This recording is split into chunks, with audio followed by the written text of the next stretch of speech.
নমস্কার, ব্রেকিং বাংলায় আপনাদের স্বাগত। আমি জয়ন্ত মজুমদার। এই এসআইআর এ যে প্রক্রিয়া চলছে, যেটা নিয়ে প্রায় 1,53,00,000 লোককে নির্বাচন কমিশন শুনানির জন্য ডেকেছে, বা অনেকে বলছে যে হয়রানি হয়েছে এদের। তো এর মধ্যে 1,23,00,000 যাদের লজিক্যাল ডিসক্রিপেন্সিতে ডাকা হয়েছে এবং 30,00,000 হচ্ছে নন ম্যাপিং এর জন্য ডাকা হয়েছে। তো এইটা নিয়ে যখন হয়রানির অভিযোগটা চূড়ান্তভাবে উঠেছে এবং হয়রানি হয়েছেও, মানুষ ডকুমেন্টস দেওয়ার পরেও তাদেরকে শুনানিতে ডাকা হচ্ছে, এক একজনকে একাধিকবার ডাকা হয়েছে। তো তখন যখন জনমতটা বিরুদ্ধে চলে যাচ্ছে, শুভেন্দু অধিকারী একটু পাল্টা এটাকে রাজ্য সরকারি কর্মচারীদের দিকে ঘুরিয়ে দেওয়ার চেষ্টা করেছিলেন। তো বারে বারে তিনি বলছেন যে বিএলওরা নাকি গন্ডগোল করেছে, তার জন্য লোকের এই হ্যারাসমেন্ট। ইআরও এইআরও এরা নাকি গন্ডগোল করেছে, তার জন্য হ্যারাসমেন্ট। একবারও ওই দিল্লিতে যে জ্ঞানেশ কুমার বসে আছেন তার দিকে আঙুল তোলেননি, যে কোন সফটওয়্যারের জন্য এই প্রবলেমটা হয়েছে সেটা কিন্তু একবারও তিনি বলেননি। কারণ বিএলওরা নাকি নাম টাম সব ভুলভাল লিখেছে। বিএলওরা কোন নাম লেখেনি, শুভেন্দু অধিকারী খুব ভালো জানেন। শুভেন্দু অধিকারী জানেন যে বিএলওর মানুষ যে এসআইআর ফর্মটা ফিল আপ করে দিয়েছে সেটা ছবি তুলেই আপলোড করেছেন।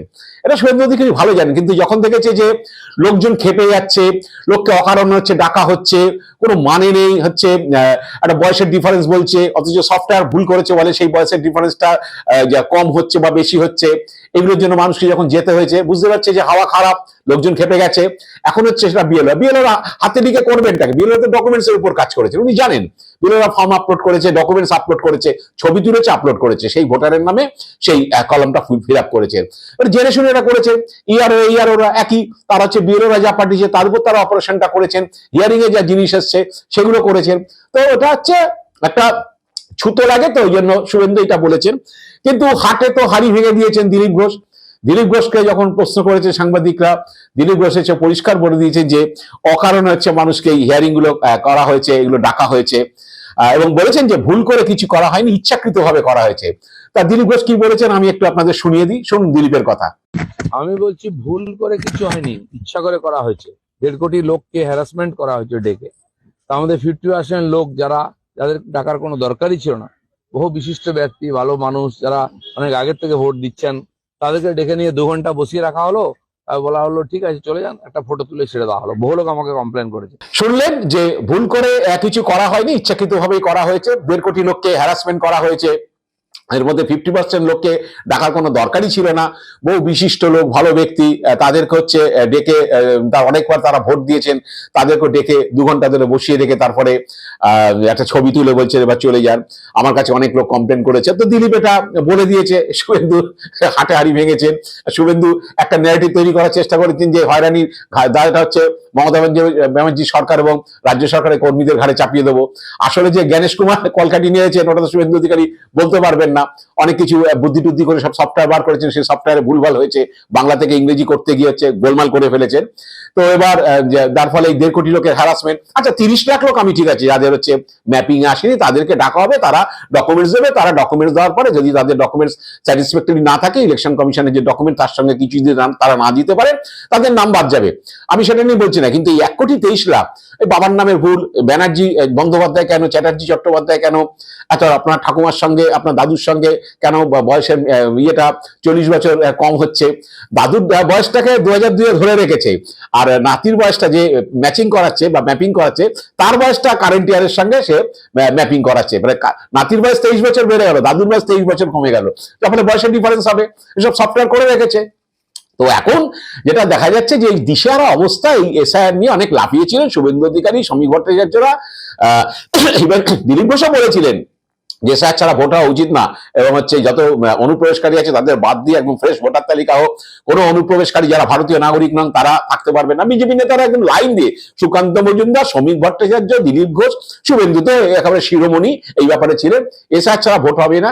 এখন আবার দেখা যাচ্ছে শ্রমিক ভট্টাচার্যের আবার একটু অরুচি ধরেছে, বুঝতে পেরেছেন যে আসলে এসআইআরটাতে সুবিধা হচ্ছে না, সুবিধা হবে না, প্রচুর নামটাম কাটা যাওয়ার যে প্ল্যান হয়েছিল সেগুলো তো হবে না, উল্টো দিকে লোক খেপে গেছে।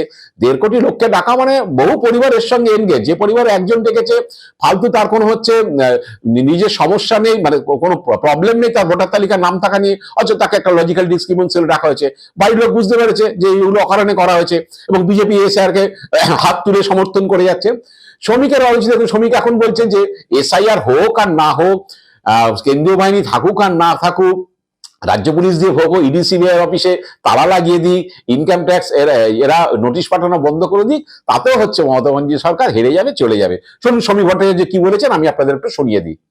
সেন্ট্রাল ফোর্স ডিপ্লয়েড হোক বা না হোক, এসআইআর হোক বা না হোক, এসআইআর বন্ধ করে দিক, ইডি সিবিআই এর অফিসের তালা লাগিয়ে দিক, ইনকাম ট্যাক্স জিএসটি কে নোটিশ পাঠাতে বারণ করে দিক, পশ্চিমবঙ্গ পুলিশ দিয়ে মমতা ব্যানার্জি নির্বাচন করিয়ে দিক, তারপরেও এবার তৃণমূল হারবে। শুনলেন, এখন হচ্ছে ওই এসআর টেসআর এইসব নিয়ে আর হচ্ছে না, আবার কেন্দ্রীয় বাহিনী ছাড়া নির্বাচন হবে না, পারলে রাষ্ট্রপতি শাসন করে নির্বাচন করো, সেখানেও বলছে না রাজ্য পুলিশ দিয়ে, মানে সমীর ভট্টাচার্য একটু দম দেওয়ার জন্য বলছেন, বুঝতে পেরেছেন খেলা শেষ হয়ে গেছে, দম দেওয়ার জন্য এগুলো বলছেন।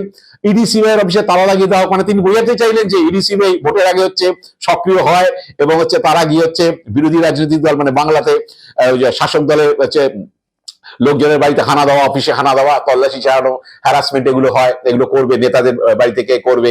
এই কেসে আপনার তো নামটা এসছে, সে কেসে হয়তো 2 বছর কোনো ইনভেস্টিগেশনে কোনো প্রোগ্রেস হয়নি, অথচ তার বাড়িতে চলে আসবে ভোটের আগে। এটা সব রাজ্যে হচ্ছে, যে তো এটা বারে বারে বিজেপি বিরোধী দলগুলো অভিযোগ করেছে। ওই জন্য বলে দিলেন যে ইডি সিবিআই তাও লাগিয়ে দাও, মানে কার্যত তিনি স্বীকার করে নিলেন যে ভোটের আগে ইডি সিবিআই সক্রিয় হয়, ইনকাম ট্যাক্স সক্রিয় হয়, এই জন্য এদের নামগুলো করলেন। বলতে পারতেন যে এসআইআর হোক আর না হোক হচ্ছে আমরা জিতবো, এবং হচ্ছে রাজ্য পুলিশ দিয়ে ভোট করলে আমরা জিতবো, কেন্দ্রীয় বাহিনী না থাকলে আমরা জিতবো। ইডি সিবিআই ফিবিআই তুলে বুঝিয়ে দিলেন যে এগুলো করে বিজেপি। যাই হোক, এখন যেটা হচ্ছে যে কোন জায়গায় গেছে আমি বলছি যে মালদার যে দক্ষিণের যে সাংসদ কংগ্রেসের তিনি ঈশা খান চৌধুরী, তিনি 20 তারিখে সিইও মনোজ আগরওয়ালকে একটি চিঠি দিয়েছেন। সেই চিঠিতে তিনি বলেছেন যে মালদা জেলার প্রতি ব্লকে, আমি চিঠি কিছু অংশ আপনাদের পড়ে দিচ্ছি, মালদা জেলার প্রতিটা ব্লকে আনুমানিক 30 থেকে 50 হাজার জনকে ডকুমেন্ট রিভিউ শিরোনামে পুনরায় নোটিশ পাঠানো হয়েছে বলে জানা যাচ্ছে।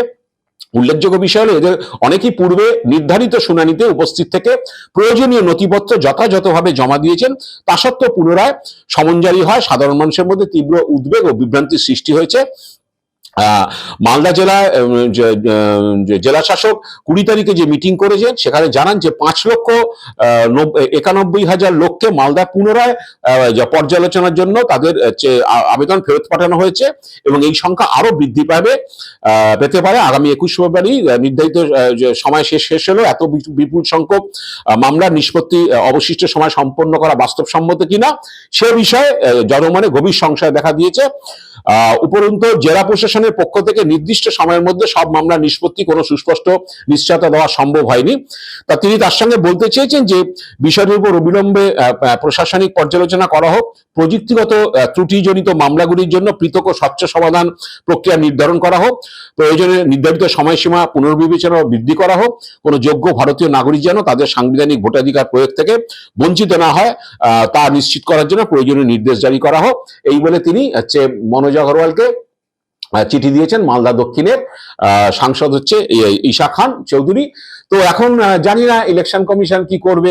মালদা মুর্শিদাবাদ তো টার্গেট, উত্তর দিনাজপুর টার্গেট, যে ওখানে সবচেয়ে বেশি মুসলিম ভোটই বেশি, মানে পার্সেন্টেজে আমি বলছি। দক্ষিণ 24 পরগনা, উত্তর 24 পরগনা তো প্রচুর মুসলিম ভোটার রয়েছে, নদিয়া তো একটা অংশে রয়েছে।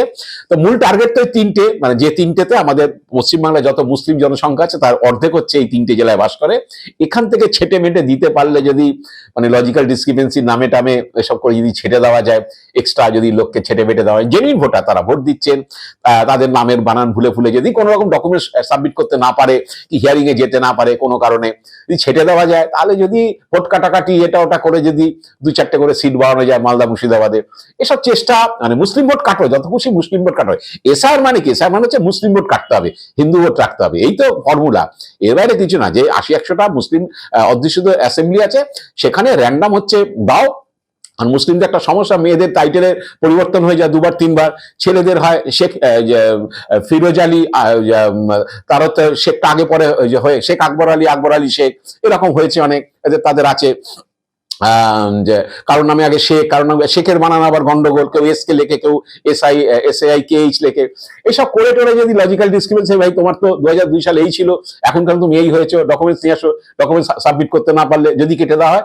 মূল লক্ষ্যটা তো SIR এর একটাই, এখানে তো বাংলাদেশে অনুপ্রবেশকারী বাঁচা নয়, এখানে রোহিঙ্গা বাঁচাও না। শুভেন্দু অধিকারীদের মুখে কিন্তু আর রোহিঙ্গার কোনো শব্দ শোনা যাচ্ছে না, আর বাংলাদেশের অনুপ্রবেশকারী সংখ্যাও বলছে না। এই যে 5 লক্ষ বা 7 লক্ষ যেটাই হোক, কমিশন একবার বলছে 4,98,000, একবার বলছে 7 লাখ, যে নন ম্যাপিং এ তারা যায়নি। আর শুভেন্দু অধিকারী একটু বলুন তো, 7 লক্ষই কি বাংলাদেশের অনুপ্রবেশকারী, যাদের কাছে ডকুমেন্টস নেই, যারা 2002 সালে লিঙ্ক করতে পারেনি, তারা যায়নি? আসলে বলতে পারবেন না, কারণ এর মধ্যে হচ্ছে 80 ভাগ 90 ভাগ হচ্ছে মতুয়া নবশূদ্র সম্প্রদায়, বাংলাদেশের উদ্বাস্তু হিন্দু উদ্বাস্তু, তারা এসছে হচ্ছে, তারা মতুয়াদের একটা বিরাট সংখ্যক হচ্ছে, তারা যে ম্যাপিং এ হচ্ছে তারা শুনানিতে যাননি। বনগাঁ সাব ডিভিশনে প্রায় 1.5 লাখের কাছাকাছি হচ্ছে তারা শুনানিতে যায়নি 4টে অ্যাসেম্বলিতে। আসলে ওগুলো বলছেন, তাদের বলেই দেওয়া শুভেন্দু অধিকারী পরিষ্কার যে 7 লক্ষ নন ম্যাপিং এ হচ্ছে শুনানিতে যায়নি, এই 7 লক্ষ হচ্ছে বাংলাদেশের অনুপ্রবেশকারী। এদেরকে চিহ্নিত করা করে হচ্ছে এদের সমস্ত কিছু ভোটার কার্ড ফাট সব হচ্ছে, আধার কার্ড হচ্ছে সব হচ্ছে ফ্রিজ করে দেওয়া হোক। বলছে না, কারণ বললে হচ্ছে ওই হিন্দু ভোটার গুলো, মানে মতুয়ারা, নমশূদ্র, রাজবংশী, এরা পড়ে যাবে। অনেক আদিবাসী সম্প্রদায়ের মানুষ আছে, দলিত সম্প্রদায়ের মানুষ আছে, এরা পড়ে যাবে। ওই জন্য এখন চুপচাপ হয়ে গেছে, বাংলাদেশের অনুপ্রবেশকারীর নামও শোনা যাচ্ছে না। আর হচ্ছে রোহিঙ্গার তো নাম অনেকদিন ধরেই বন্ধ হয়ে গেছে, মুখ দিয়ে রোহিঙ্গা শব্দই বেরোচ্ছে না। তো এখন এই অবস্থা, এখন হচ্ছে বারে বারে হচ্ছে এখন ওইটা বলে যাচ্ছে যে আসলে এখন সবে ব্রেকফাস্ট আর লাঞ্চ হয়েছে, এরপরে সন্ধ্যাবেলা আবার টিফিন, সিঙ্গারা ফিঙ্গারা, বিস্কুট টিস্কুট হবে চায়ের সঙ্গে। দেখুন না, শেষে যখন বেরোবে, ফাইনাল লিস্ট বেরোবে, তখন আবার হচ্ছে তৃণমূল ভোটে লড়তে চাইবে না।